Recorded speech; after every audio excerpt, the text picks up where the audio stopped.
कसं झालंय? मस्त. तू लाजू नकोस हं. आता मी पोळी वाढते तुला. हा म्हणा म्हणा.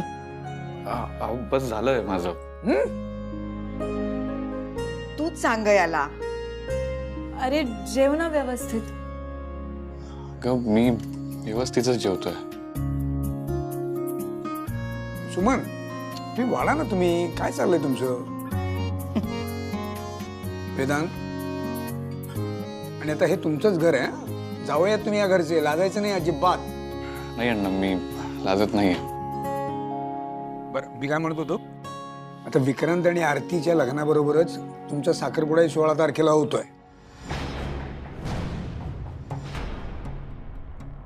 आता लग्नाचं काय करायचं तुमच्या? कधी करायचं ठरतंय?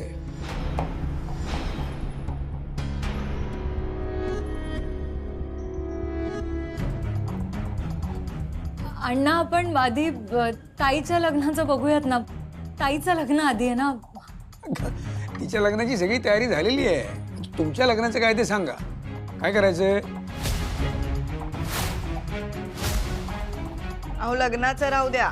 साखरपुड्याची जरा तरी तयारी केली का तिने? विचारा तिला. सावकाश. पाणी घे. पाणी पाणी हो, सावकाश सावकाश.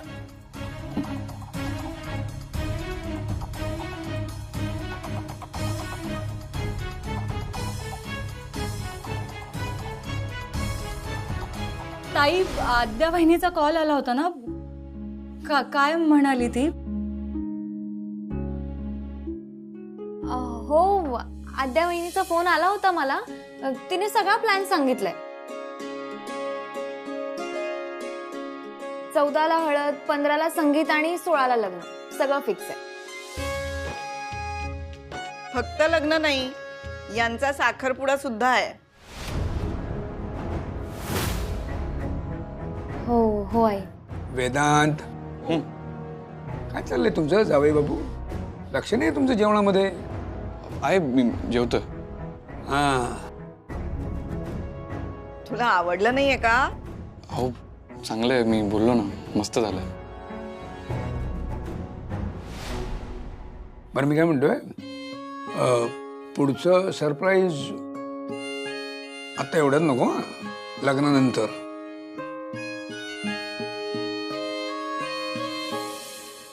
खूप दिवसांनी असं पोटभर जेवलो मी.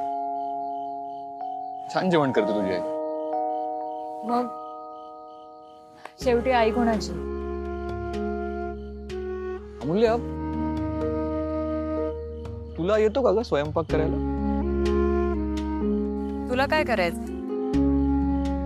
आपलं थोडी ना खरंच लग्न होणार आहे. अमूल्य, अगं मी सहज विचारलं. म्हणजे कधीतरी काहीतरी तुझ्या हातचं पण खाऊ घाल ना. आणले होते मोदक, पाडलेच सगळे. अगं मोदक काय सिंपल आहेत ना, कोणी करू शकतं. तुला असं प्रॉपर जेवण करता येतं का? मला प्रॉपर जेवण करता येतं. तू मला चॅलेंज नको करूस या बाबतीत.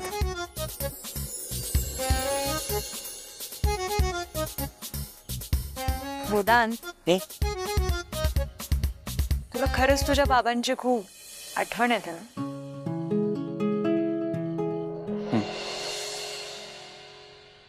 खूप जास्त. आणि तू ते मगाशी असं का म्हणालास की तुझ्यात इमोशन्स नाहीत असं काही लोकांना वाटतं?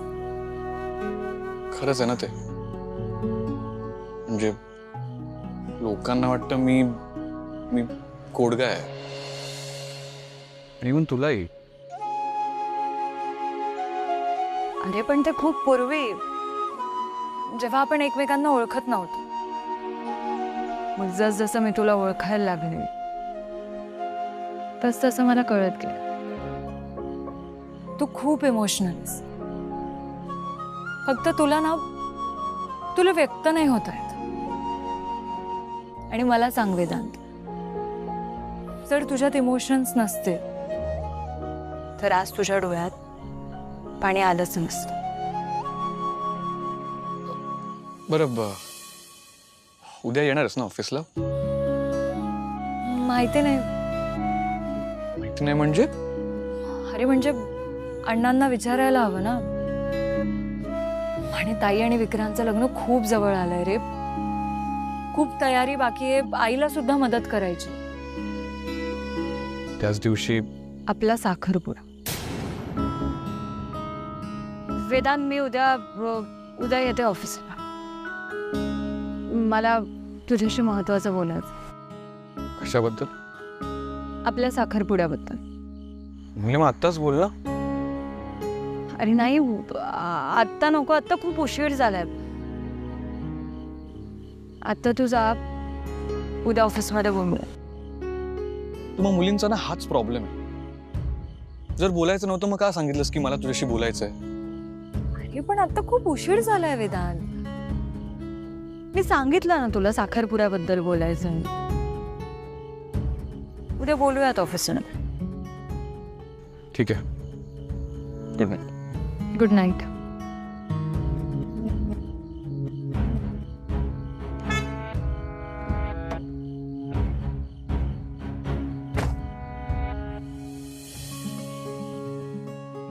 अरे कुठे गेला होता दोघी? अरे कुठे म्हणजे काय, तुझ्या लग्नाच्या पत्रिका छापून आल्या ना, मग आम्ही दोघींनी आजपासूनच आमंत्रण करायला सुरुवात केली. हो. हे पण आजी, हं? तू पत्रिकेचं डिझाईन मस्त निवडलंयस हा. माझ्या मित्रांना खूप आवडली पत्रिका. हो ना. मग शेवटी डिझाईन कुणी केलंय? मी.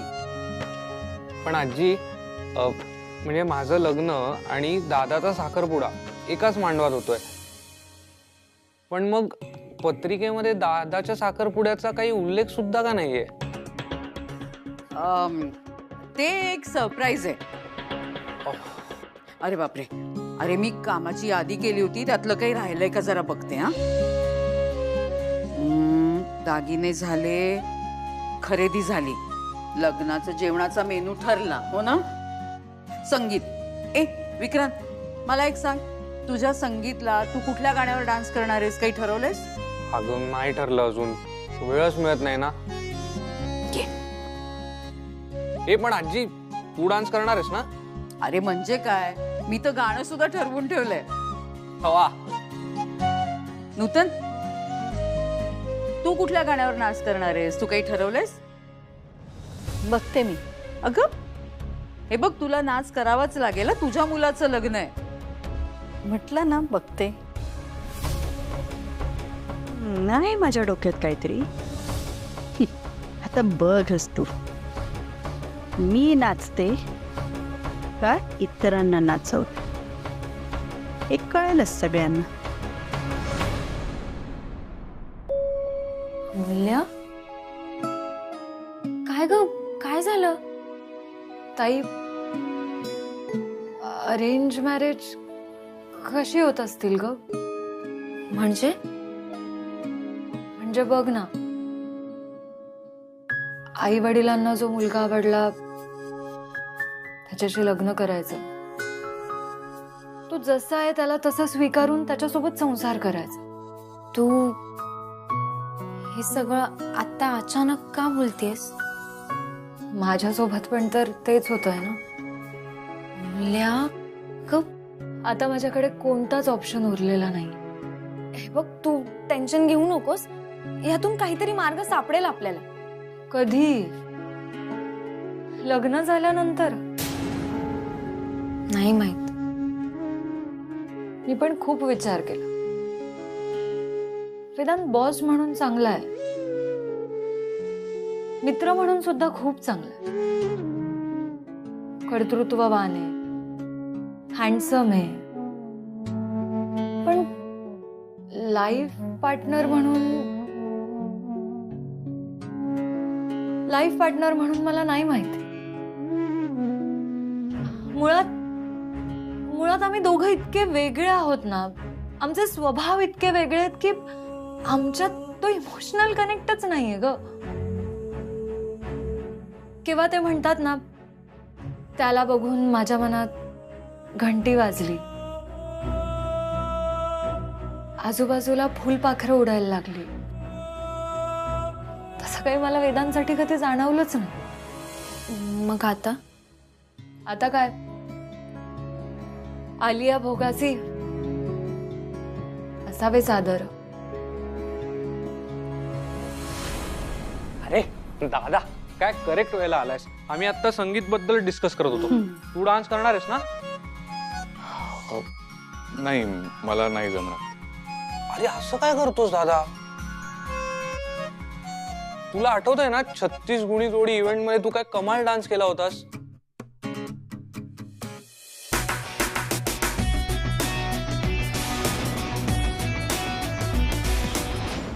अरे विक्रांत, ते मी असंच केलं होतं. आत्ता नाही जमणार. ते काय नाही हा. मला काय माहिती नाही. तू डान्स करायचा म्हणजे करायचा. हे विक्रांत, सांगितलं ना, नाही जमणार मला. कमॉन यार दादा. अरे आजी पण डान्स करणार आहे. तुला काय प्रॉब्लेम आहे? बरं ठीक आहे, मी विचार करतो. अरे हा विक्रांत, तुझ्या त्या फोटोग्राफर मित्राला सांगितलंस ना लग्नाचे फोटो काढायचेत म्हणून? हो. अरे वेदांत, फोटोवरून आठवलं, तुझे आणि अमूल्याचे फोटो बघून अण्णा काहीच म्हणाले नाहीत का? नाही म्हणजे चिडले असतील. कसं आहे ना, कडक शिस्तीचे आहेत ते आणि संस्कार मानतात म्हणून विचारलं. अमूल्याकडेच गेलो होतो. आणि ऍक्च्युली आज अण्णा जे म्हणाले ना, ते सगळ्यांनी ऐकायला हवं होतं. आणि आई,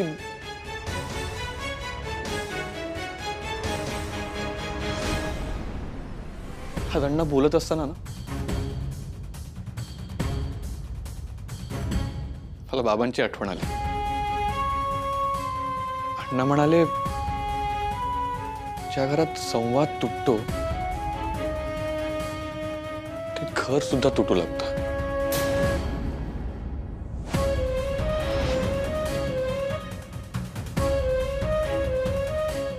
अमूल्याने चूक केली असली तरी मला या घरातले संवाद तोडायचे नाहीत. आणि म्हणून त्यांनी अमूल्याला माफ केलं. वा, किती मोठं मन आहे ना अण्णांचं. किती प्रगल्भ विचार आहेत. वेदांत, विक्रांत, तुम्ही दोघं ना खरंच खूप नशीबवान आहात. तुम्हाला अण्णांसारखे सासरे मिळाले. खरंच आजी, आम्ही दोघे खूप लकी आहोत की अण्णांसारखा देव माणूस आमच्या आयुष्यात आला.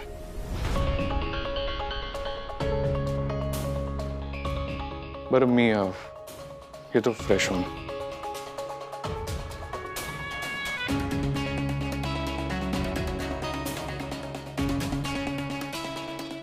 यांना मोठं केलं मी. हे गेल्यानंतर जीवाचं रान करून वाढवलं मी.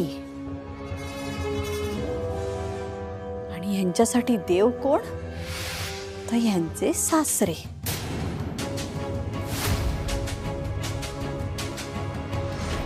नूतन, नाही समजायचं तुला. कारण हे सगळं समजायला ना मन खूप मोठं असावं लागतं. नको विचार करूस.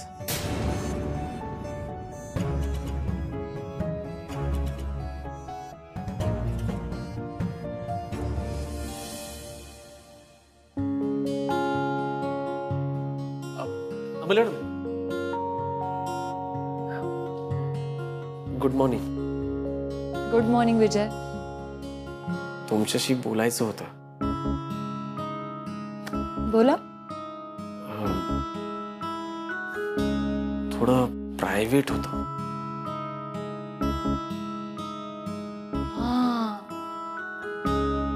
सुट्टी हवी आहे म्हणून हवामानाचा अंदाज घेताय का? नाही नाही तसं काही नाही. बरं ठीक आहे, या आपण कॉरिडॉरमध्ये बोलू. हो.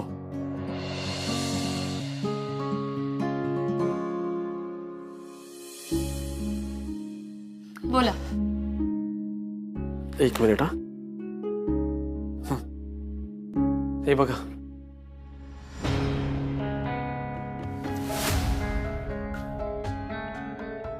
हे तुमच्याकडे पण आले का? हो. ह्या फोटोजमुळे काही अडचण तर नाही ना? मला खूप टेन्शन आले हो. विजय, मी तुम्हाला राखी बांधली ते किती बरोबर होतं. माझे भाऊ शोभता, किती काळजी असते तुम्हाला माझी. थँक्यू सो मच विजय. हो थँक्यू थँक्यू. पण खरंच म्हणजे टेन्शन नाही आहे ना काही?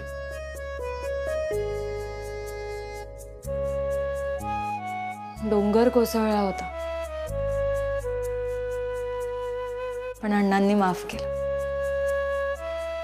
झाले वाद झाले, रुसवे फुगवे, भूकंप झाला. पण मग आता सगळं नीट आहे ना? तुम्ही नक्की काय विचारताय? तुमचा आणि वेदांत सरांचा साखरपुडा? नाही म्हणजे मागे तुम्हीच म्हणाला होतात ना की तुमच्या लव्ह स्टोरी मध्ये खूप सस्पेन्स आहे, म्हणून विचारलं. म्हणजे सगळं ठीक आहे ना? तुम्हाला काय एवढं टेन्शन आलंय? काय ना अमूल्य मॅडम, गेल्या 5-6 वर्षांपासून मी वेदांत सरांसोबत आहे. मला फक्त एवढंच वाटतं की काहीही झालं तरी तुम्ही वेदांत सरांच्या आयुष्यात असलंच पाहिजे. का? कारण वेदांत सर कसे असे तुफानी लाटांसारखे आहेत आणि तुम्ही म्हणजे किनारा. लाटा वेगाने रागाने जेव्हा किनाऱ्यावर येतात तेव्हा किनारा त्यांना शांत करतो, आधार देतो. थोडक्यात काय तर किनाऱ्याला लाटांशिवाय आणि लाटांना किनाऱ्याशिवाय शोभा नाही. वा वा, कवी विजय. काय तुम्ही? विजय सर, ते वेदांत सर आलेत, त्यांनी तुम्हाला बोलवलंय. हो हो आलोच मी 0 मिनिटात. अमूल्य मॅडम. विजय, एक सांगू? बोला ना. माझं सोडा, पण तुम्ही वेदांत सरांना कधीच सोडू नका. त्यांना तुमच्यासारखा हिरा नाही मिळणार. आहे तुम्ही अमूल्य मॅडम. बरं मी आलोच वेदांत सरांना भेटू ना. काय तुम्ही हिरा वगैरे. सर ते फोटो आले होते ना, त्याबद्दल मी एका ओळखीच्या कॉन्स्टेबलला माहिती काढायला सांगितली होती. सर ते खाच्या सिम कार्ड होतं. खाच्या सिम कार्ड म्हणजे फेक डॉक्युमेंट्स देऊन बनवलेलं सिम कार्ड, जे हल्ली स्कॅम साठी वापरतात बघा. हे सिम कार्ड युपी मधल्या गाझियाबाद मधलं आहे असं त्या कॉन्स्टेबलने सांगितलं मला. पण मला राहून राहून एकच प्रश्न पडतोय की हा जो कोणी आहे त्याला कळलं कसं की मी मुंबईला गेला? सर एक बोलू का?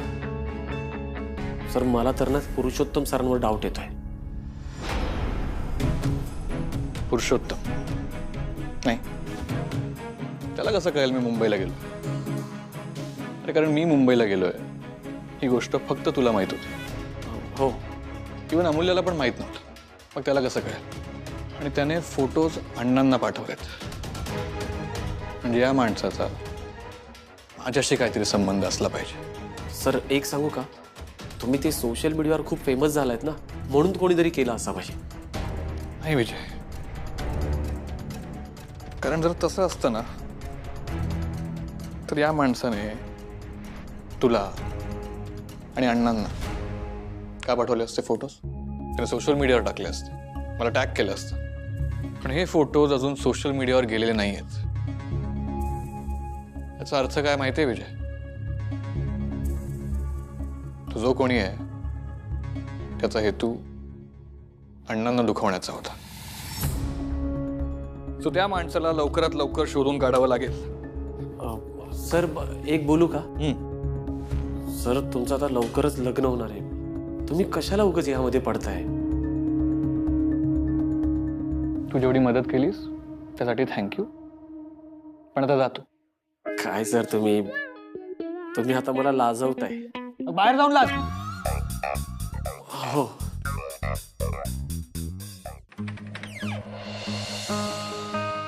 अटेन्शन एव्हरीवन, हातातली कामं बाजूला सोडा आणि इकडे या लवकर. अरे या लवकर. आले का सगळे? हो सर. हो सर.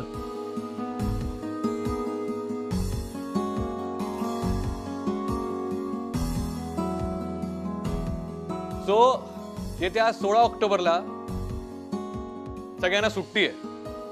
क्या बात है सर, पण कशाबद्दल? काय आहे 16 ऑक्टोबरला? सोमवार. इडियट. 16 ऑक्टोबरला विक्रांतचं आणि अमूल्याच्या बहिणीचं आरतीचं लग्न आहे. तर सगळ्यांना यायचंय. हे इन्व्हिटेशन आहे. विसरायचं नाही. 16 ऑक्टोबर.